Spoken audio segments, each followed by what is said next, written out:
Chapter 1. The Prologue. It's a beautiful day. The weather is good, the birds are singing, the grass is green, and there are flowers everywhere. Now my story can begin. My name's Jeffrey, and today I'm going on a pilgrimage to Canterbury. I'm going to Canterbury with a group of people. We're going there together. I met these people yesterday at an inn in London. I arrived at the inn in the afternoon. I was very tired and hungry. "Good afternoon," I said to the man who worked at the inn. He was the innkeeper. "I'd like a room for the night. I'm going to Canterbury tomorrow. The road to Canterbury is long. I need to sleep well before I start." "Good afternoon," said the innkeeper. "Do you know that some other people are going to Canterbury tomorrow? They're staying here tonight." "I'd like to meet them," I said to the innkeeper. In the evening, I met the other people. The inn was big, and there was a lot of good food and drink. Everybody had dinner together, and the innkeeper gave good food to everybody. The innkeeper was a nice person. He was a very big man, and he enjoyed speaking to people. He was very good at his job. Everybody enjoyed their dinner. After dinner, the innkeeper spoke to the group. "You're a very nice group of people," he said. "I know that God will listen to your prayers. You're all going to the same place. So, you must go to Canterbury together. What do you think?" "Yes, we can go together," I said. "And I want to go to Canterbury with you," said the innkeeper. "Now we have to travel for a long time, and I think we can do something interesting. We can play a game. What do you think?" "Yes," said everybody in the group. "Tell us about this game." "Now listen to what I have to say," said the innkeeper. "We'll go to Canterbury together, and every person will tell a story. I'll listen to every story, then I'll tell you which story is the best." Everybody in the group wanted to play this game. "Very well," said the innkeeper. "And I will give something to the person who tells the best story. That person will have dinner at my inn, and I'll pay for the dinner." The people in the group were very happy, and they began to think of what story to tell. In the group there was a knight. Everybody liked him, and he was always happy to help people. He was an important man, but his clothes were cheap. His horse was fast, but it was small. "I'm a knight, and my life is very exciting," said the knight. "And my story is also going to be exciting. It's about two brothers who love the same woman." There was also a clerk in the group. He was a nice man, but he didn't speak very much. He liked reading and studying. That's all he wanted to do. He was very slim, and he didn't eat very much, and he liked books more than food. "I read a lot of books," said the clerk. "I don't want nice clothes or good food. I don't have much money, and I use the money I have to buy books. That's why I read a lot of stories.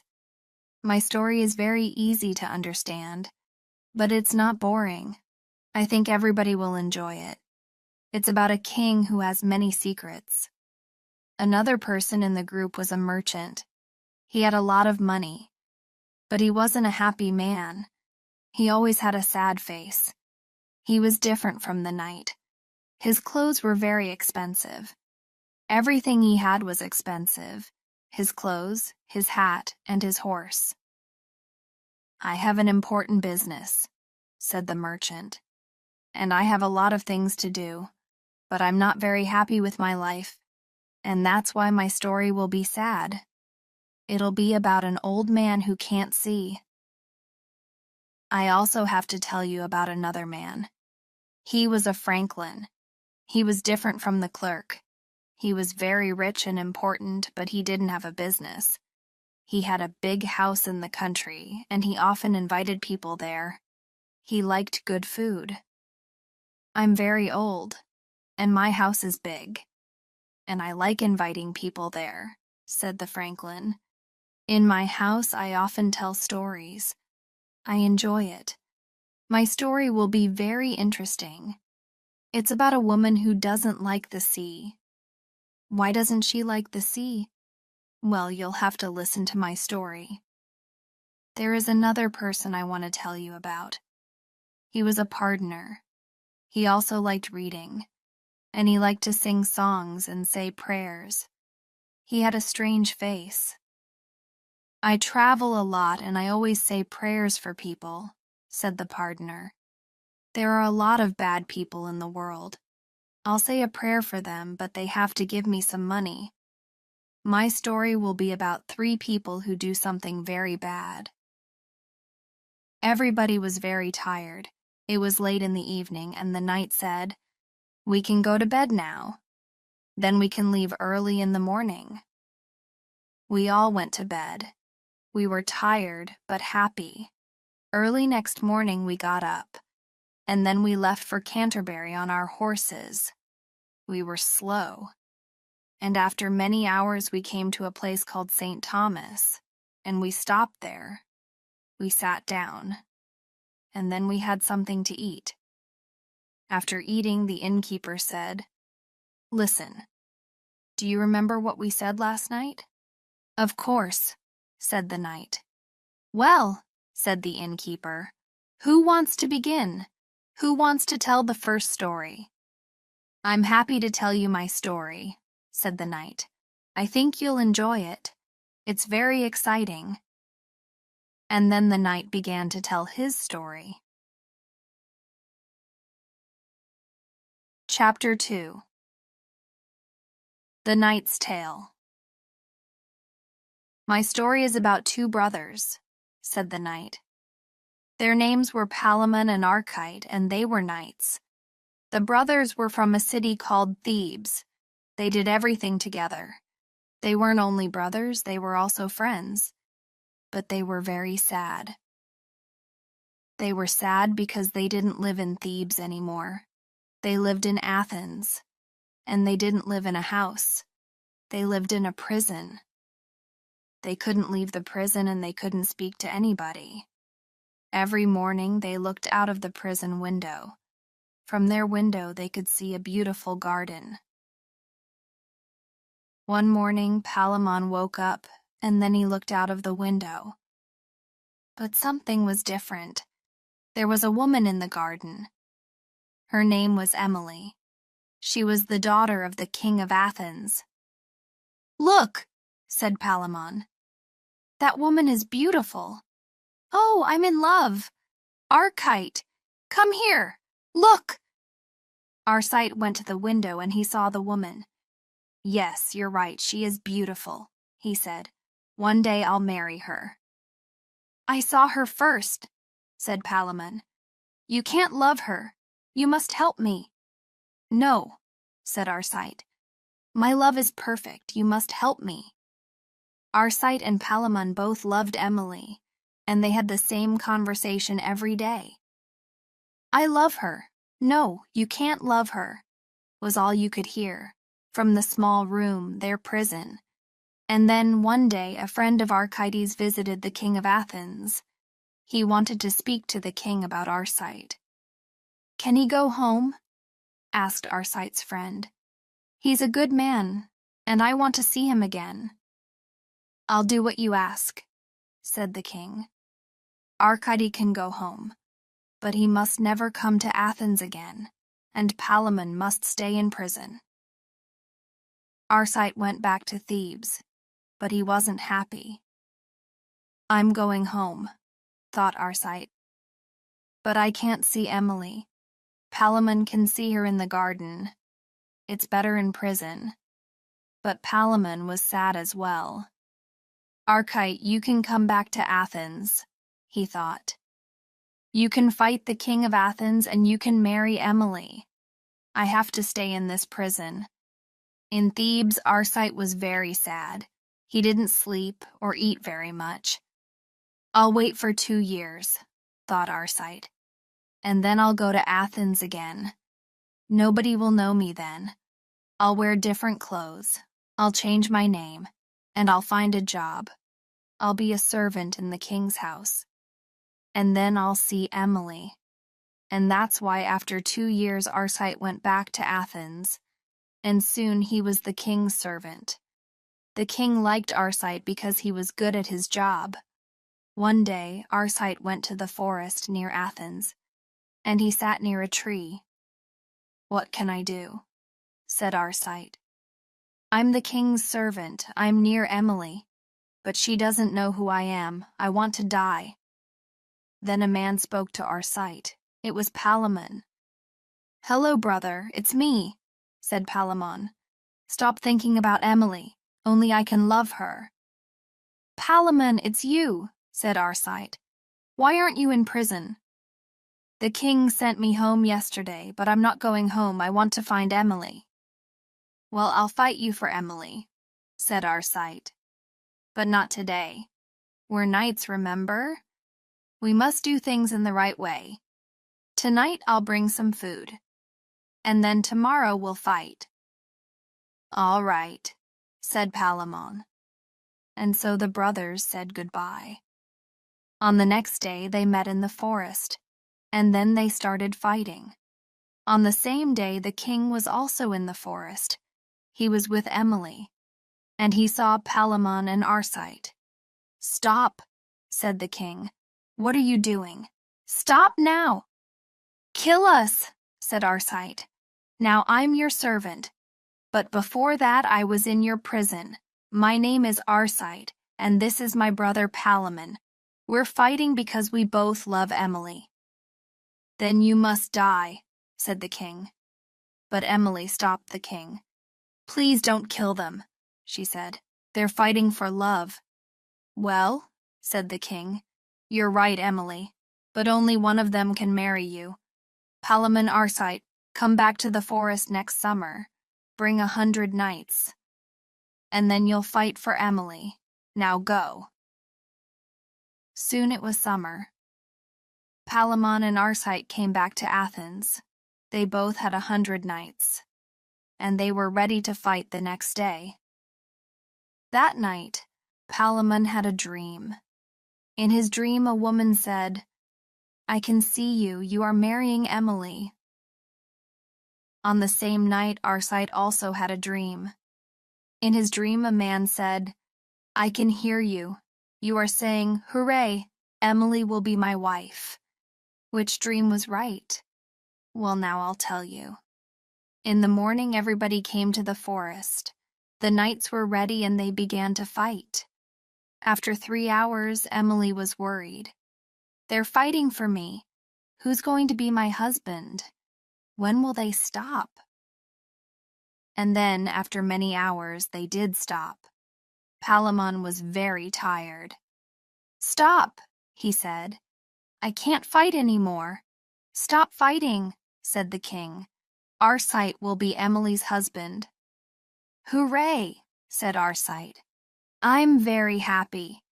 Emily will be my wife. I must go to her and—" But then Arcite stopped speaking. He didn't feel well. People came to help Arcite.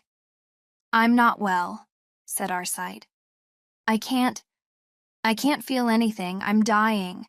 This is the end. Goodbye, Emily, my love. Goodbye, Palamon, my brother." And then Arcite died. Soon it was winter, and the king called for Palamon and Emily.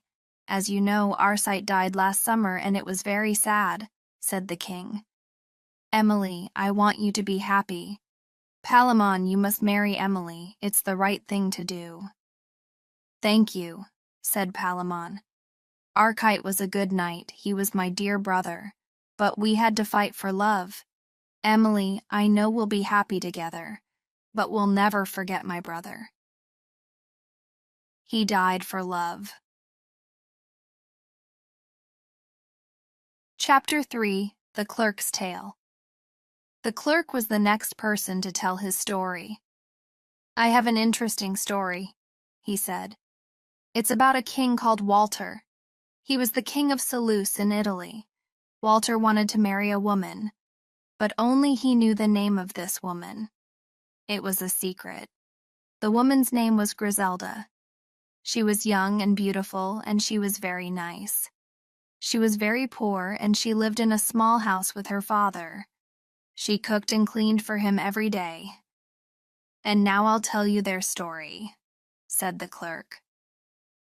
One day, Griselda was at home with her father. "Today is the day," said Griselda. "Today we'll know the name of the king's wife. Who will it be? It's very exciting." "I think his wife will be a rich woman," said Griselda's father. But Griselda's father was wrong, and soon he heard somebody at the door. Griselda's father opened the door, and he saw Walter, the king of Selous. "I want to speak to you. I want to marry Griselda," said Walter. "Griselda? My Griselda?" said the father. "But this is strange. We're poor, and you're the king. Why do you want a poor wife?" "That's not important," said Walter. "She's the woman I love. Can I speak to her?" "Well, of course," said the father. And then Walter went inside the house, and he spoke to Griselda. "Griselda," said Walter, "will you be my wife? You must do everything I say." "I'm too poor for you," said Griselda. "I cook and clean. I work hard. I have a different kind of life, but I want you to be happy. I'll be your wife, and I promise to do everything you say." "That's good," said Walter. And then Griselda went home with Walter. Servants arrived. They gave Griselda a beautiful dress. And on that day, Walter married Griselda. Walter and Griselda were very happy. The people of the city liked her. Soon Griselda had a beautiful baby girl. Walter was also happy, but he was worried about something. "Griselda is very nice," he thought. "But does she love me? Is she only nice because I'm the king? I have to know that she loves me." Then Walter did something very bad. One night Griselda was in her room. She was with her daughter. Walter's servant came into her room. "I'm sorry it's late," said the servant, "but I must do what the king says. I must take your daughter." The servant took the child from Griselda. Griselda was very worried. "What's he going to do with my daughter? Is he going to kill her?" thought Griselda. But Griselda said nothing. "Now go," said Griselda to the servant, "and do what the king says." Then the servant took the child to Walter. "Don't tell anybody about this," said Walter to his servant. "Go with my daughter to Milan. She'll live with my sister. But remember, it's a secret. Nobody must know that this girl is my daughter." And then the king's servant took the child to Milan. What did Griselda do? Did she hate her husband? The answer to this question is no. Griselda didn't change. "Does Griselda love me or not?" thought the king.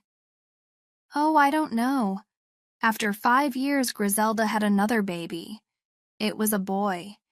Griselda was happy again, but Walter wasn't happy." "Griselda," said Walter, "do you promise that you'll always love me?" "Yes, I do," said Griselda. "I'm your wife, and I left my old life. I left my house and my father. I'll die for you. Is that what you want?" But Walter wasn't happy. "I have to know that she loves me," he thought. Soon Griselda's son was 2 years old. One night Griselda was in her room. She was with her son. Then the servant came into her room again. "I must take your son," he said. "It's what the king wants."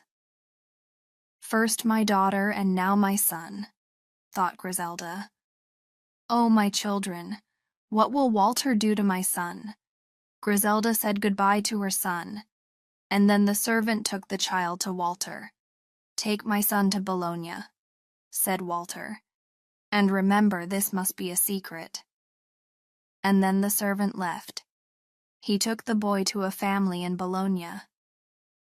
"Now I'll know," thought the king. "Will Griselda love me now?" But Griselda didn't change. She didn't hate Walter. She was good to him. "I don't know what Walter is thinking," thought Griselda. "I promised to love him, and I will love him. But why does he do these bad things?" For some years, Walter was happy.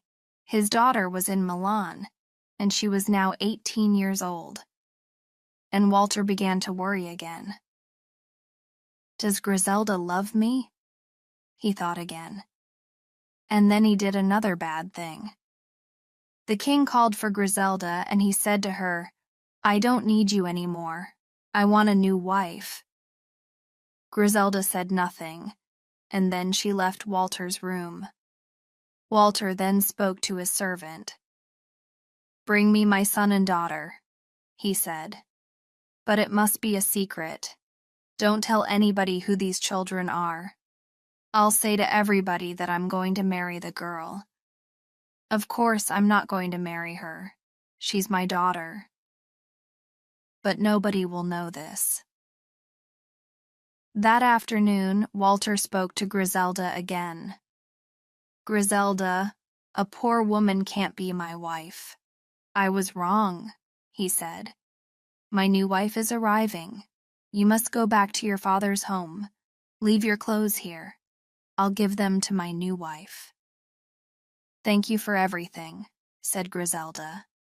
"I'll go home to my father. He's old. I want you to be happy with your new wife." And then she left the room. The king was very sad. "I hate doing this," he thought. "I love her so much, but I must know that she loves me." The next day, Walter went to Griselda's house. He wanted to ask Griselda something. "Griselda, as you know, my new wife is arriving," said Walter. "I need somebody to clean her room. Will you help me?" "I'll be happy to help," said Griselda. And then she went to Walter's house. She cleaned the rooms, she made the beds, and she washed the plates. That morning, Griselda's son and daughter arrived. When Griselda saw the girl, she thought, "She's beautiful," and she thought of her daughter. "My daughter is the same age," she thought. And when Griselda saw the boy, she thought of her son. "The boy is so clever. My son is the same age." Of course, she didn't know that they were her children. When Griselda saw the king, she said, "That girl is very nice. She's beautiful. Be nice to her. I hope you'll be happy." "Stop this," said the king. "I don't want to do this anymore. My dear wife Griselda, I love you very much. Griselda, you are my wife, and you're perfect." And then Walter called for his son and daughter. "Griselda, this is our daughter and not my new wife. And this is our son. I'm very sorry. I only wanted you to love me, and now I know that you do. These are our children." Griselda was happy to see her children again. Thank you," said Griselda. "My children are safe." That night they had a big party. Griselda and Walter were both very happy, and Walter never worried about Griselda's love again. Chapter 4. The Merchant's Tale. The merchant told the next story. "I travel a lot," he said, "and everywhere I go I see that people are sad. I have a wife. But do you think I'm happy? Well, I'm not happy. My wife isn't a nice person, and I hate my life. I want to tell you a story about a husband and wife. It's a story about a rich old man. His name is January. January wanted to find a wife, and he asked his friends to help him. "Don't find me an old wife," said January. "I want a young wife." January's friends found a wife for him. Her name was May. She was young, but she didn't have any money. January was very happy with his wife. "I'm old," he thought, "but now I've got a young wife. I won't have any more problems. And May is very beautiful." May was beautiful. It was January's servant. His name was Damien. Damien thought of May all the time. He didn't sleep very much. He didn't want to eat. He loved May. And now he had to see her every day with January. Soon Damien wasn't well. He didn't want to go to work anymore, and he stayed in bed. In bed, he wrote a letter to May. Then he put the letter in a small bag. That evening, January went to dinner. "Where's my servant Damien?" he asked. "Damien isn't well," said another servant. "He's in bed now." "I'm sorry about that," said January. "He's a good servant. He works hard. I want to speak to him." After dinner, May and January visited Damien. May went to see Damien first. She sat next to him. "How are you?" asked May. Damien didn't say anything. He took the letter out of his bag, and then he gave the letter to May. "Don't speak to anybody about this letter," he said. When May was at home, she read Damien's letter. It was a love letter. May didn't know what to do. "Damien doesn't know my secret," she thought. "I love Damien, but he is poor, and my husband is rich. How can I help Damien? I want him to be well again," thought May. May wrote a letter to Damien, and then she visited him again. She gave Damien the letter. "Get well soon, Damien," she said, and then she left. Damien read the letter. The letter changed him. Soon he was well again. The next morning, Damien got up. Now he was happy. Now he wanted to go to work. January had a big house, and he had a beautiful garden. He often went there. It was his favorite place. Only January and May could go to the garden. January had a key, and he used the key to go into the garden. One day, January was in his garden.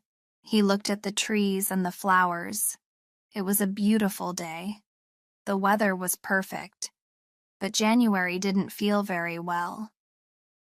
"Help! Help!" said January. I can't see anything. I'm blind." It was very sad. January couldn't see any more. May went to the garden, and she took January back to the house. January stayed in his room for 2 months. He didn't want to go out, and he often thought about May. "What about May?" he thought. "Now I can't see my beautiful wife. What is she doing? I can't see what she's doing. Does she love me? I know what I'll do. I'll tell her that she must always stay in the house. We'll stay here together." The next day, January said to May, "You must always sit next to me. Then I'll know what you're doing. Sometimes we can go to the garden, but we must go there together." Now it was May who was sad. Her house was her prison, and she thought more and more about Damien. Damien was also sad. "I can't speak to May," he thought. "January is always there. I must do something. I need to speak to May." May and Damien often wrote letters to each other. They wrote about their love. But Damien wanted more. He wanted to speak to May. He wrote a letter to her. In the letter he wrote, "May, take a key to the garden and then give the key to me. January has a lot of keys.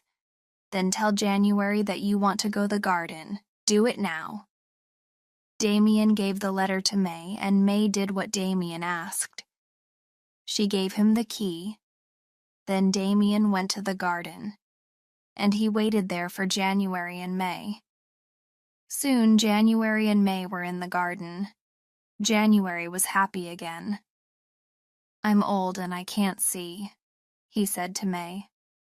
"But I have you, my love. I love you so much, and I want to show you how much I love you. Tomorrow, I'm going to give you all my money, and this house, and this garden." "January, what are you saying?" said May. "You're the only man in my life." But of course there was another man in May's life, and that man was Damien, and now she saw Damien in the garden. "I'm hungry," said May. "I want to go to the apple tree, then I can eat an apple. Wait here." But May didn't want any apples. She didn't go to the tree. She ran to meet Damien. January waited for May. He didn't know where she was. Now she was with Damien. But then everything changed. "I can see again, I can see," said January to himself. How is this possible? He thought. January didn't understand. "I must tell May. She'll be so happy." And so, January looked at the apple tree, but May wasn't there. "Where's May?" thought January. And then he saw her, but he didn't only see May. He also saw a man.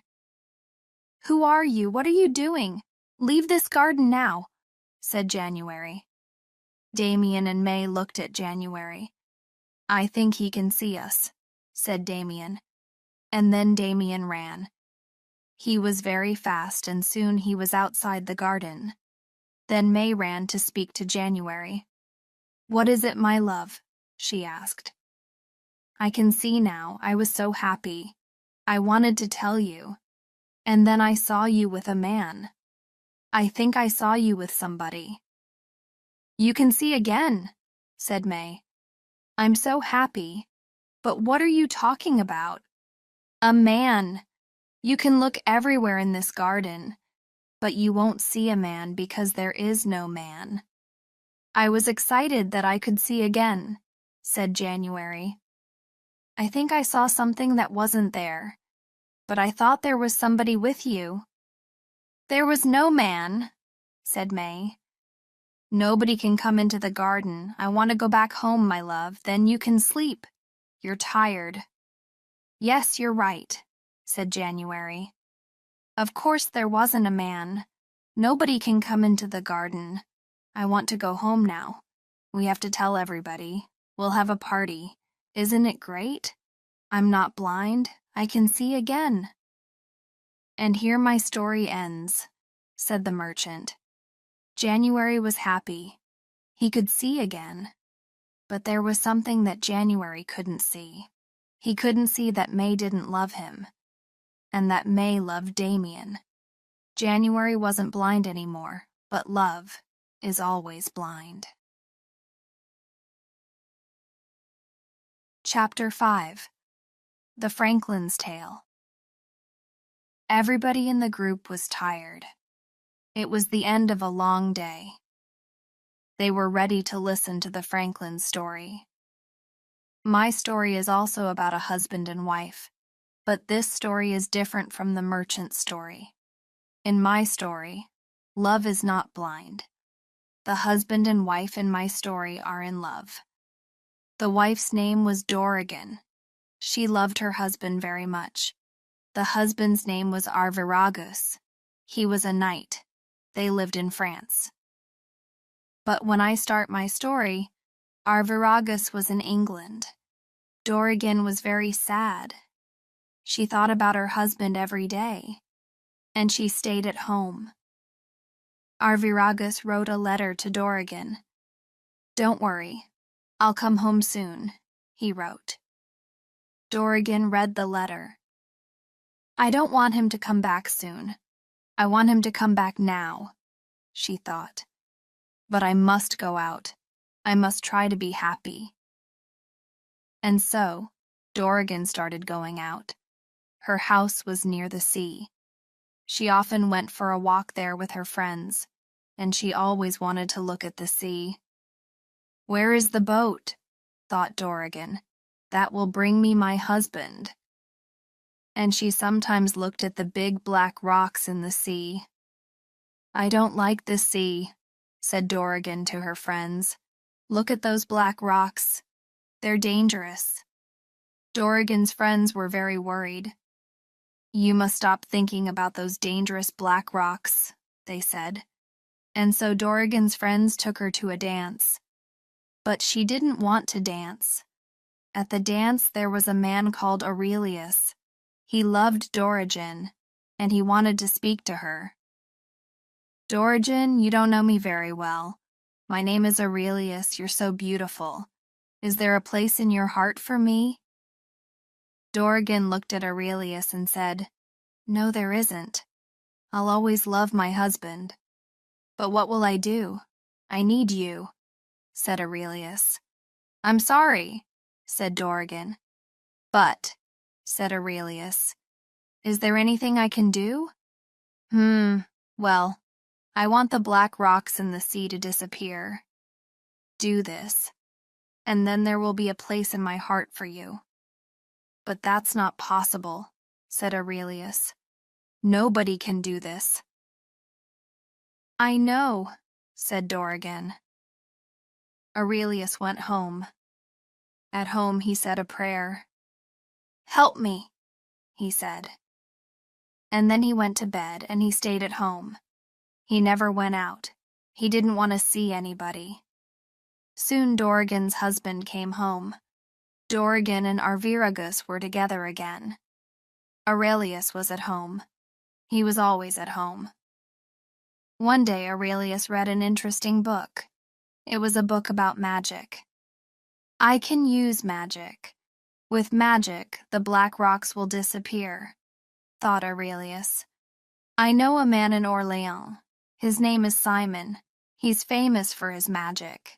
I can ask him to help me. The next day, Aurelius went to Simon's house. Hello, said Simon. Have dinner with me, and you can tell me everything.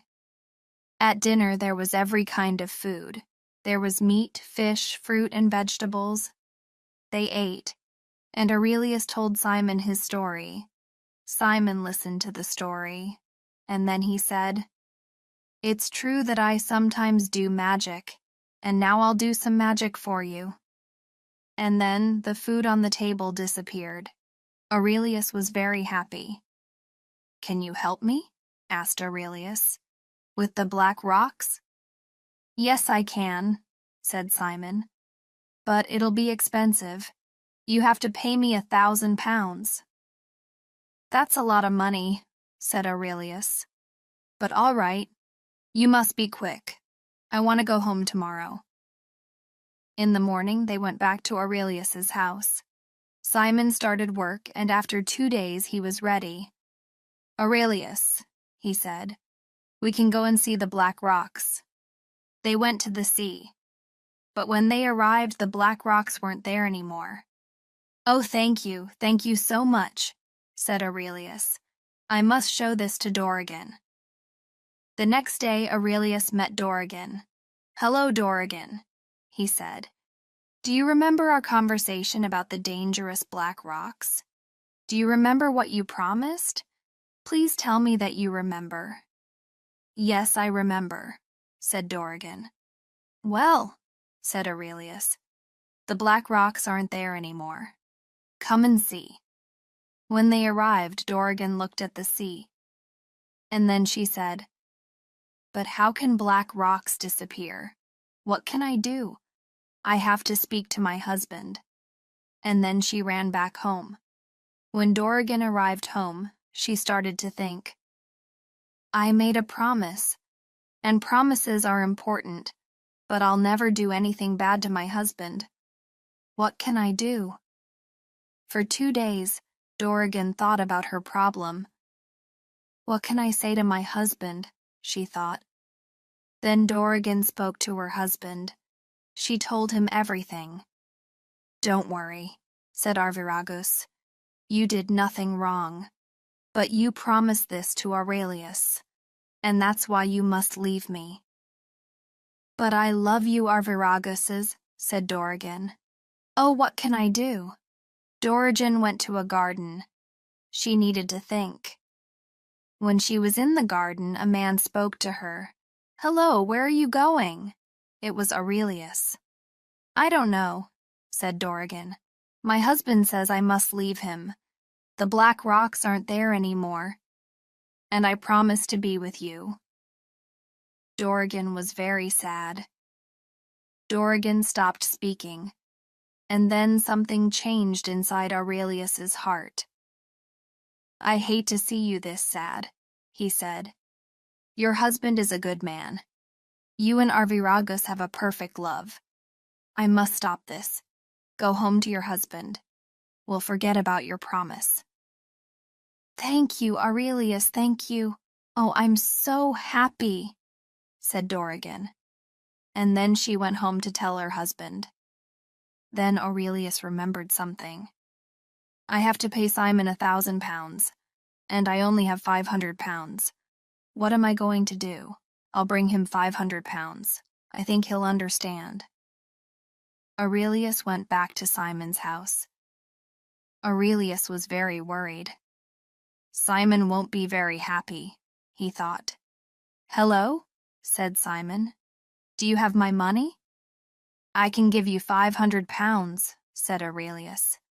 Why don't you pay me everything? I did everything you asked of me, didn't I? The black rocks disappeared. Yes, they did, said Aurelius, and I'm very sorry about the money.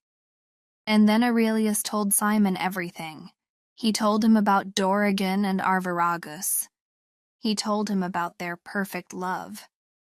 You're all very good people, said the man. You did a very good thing. You have a good heart. And I want to be good as well. You forgot about Dorigen's promise. And so I'll forget about the 1,000 pounds. I won't take any money from you. Thank you, Simon, said Aurelius. And then Aurelius went home. I'll never be with Dorigen, he thought, but I'm happy, because I did a good thing. And that is the end of my story, said the Franklin. As you can see, it's different from the merchant story, because this story tells us that there are also many good people in the world. Chapter 6. The Pardoner's Tale. And now I have a story for you, said the pardoner to the other people in the group. It's a story about 3 men. They were called Ames, Lucien, and Maurice. Ames talked a lot. The other 2 men didn't talk very much. These men were very bad. They only thought about money. They were always together, but they weren't friends. Friends help you. Friends listen to your problems.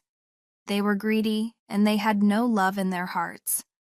I will begin my story in an inn. The 3 men were together at a table near the window. I'm hungry, said Ames. So am I, said Lucien. I want something to eat. But then Ames saw something strange. Look, he said. Look out of the window. What are those 2 men doing? Oh, yes, said Lucien. They're carrying a man. Yes, you're right, said Ames. Who is he? I think we know him. Yes, it's Adranus, innkeeper, said Ames. Is that Adranus? Yes, it is. Adranus died last night. Somebody killed him, said the innkeeper. Who did this to Adranus? Asked Ames. Death did it, said the innkeeper. Death, that's a strange name, said Ames. Why is he called Death? Because of the things he does, said the innkeeper. Last week he met 5 people and he killed them all. Nobody can find him. Everybody is worried about Death. We'll look for him, said Ames. It'll be good fun. We'll find him and we'll fight this strange man called Death. Don't do it, said the innkeeper.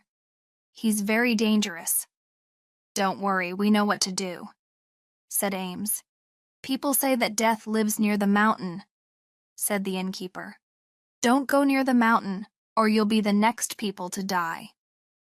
"Well, we're going to the mountain. Nothing will stop us." And so the three men left the inn, and then they started walking to the mountain. The three men walked for a long time. They often had to stop. After some hours, the three men met an old man. "Hey, old man," said Ames. "What do you want?" said the old man. "Do you know a man called Death?" "Yes, I know about him," said the old man. "But why are you asking me this? Don't go near that man. He's dangerous." "Tell us where we can find him," said Ames. "Nobody knows where he is," said the old man. "But people say he often goes to a place. They say that he puts his money there." "Money," said Ames. "Where is this place?" "Before you walk up the mountain, there's a very old tree. It's near the road that goes to the mountain. Sometimes he goes there. They say he's got a lot of money." "I think I know where this tree is," said Ames. "We can go there now." "No, stop," said the old man. But it was too late. The friends wanted to find the tree. After 2 hours, they arrived at the place, and they saw the tree. "I want to look for the money now," said Ames. "Do you remember? The old man said that Death put it here." They looked for the money, and soon they found it. It was under a small rock. There was a lot of money in a big bag. The bag was very difficult to carry. "Here it is. Look how much there is." "We're rich," said Ames. "Hooray," they said. "We've got a lot of money." They were very excited. "I want to get something to eat and drink," said Ames. "Okay," said Lucian. "We can go to the town and buy something." "But wait," said Ames. "Two of us must wait here with the money. Maurice, you go to the town. We'll wait for you here." "Okay," said Maurice, and he went to the town. The other two men waited under the tree. After an hour, Ames thought of something. "Listen," said Ames. "There's a lot of money in that bag." "Yes, you're right," said Lucien. "There's about 600 pounds. That's 200 pounds each." "Yes, but I think we can have 300 pounds each." "How?" asked Lucien. "Well, we can kill Maurice when he comes back. Then we'll have more money." "Yes, I want to do that," said Lucien. And then the two men waited for Maurice. Maurice was near the town, and he started thinking, "Well, there's about 600 pounds in that bag. That's about 200 pounds for me. 200 pounds is a lot of money, but 600 pounds is much more. 600 pounds will change my life. I know what I'll do. I'll kill Ames and Lucian. Then I'll have all the money." 10 minutes later, Maurice arrived at the town. He bought some food and drink, but he also bought some poison.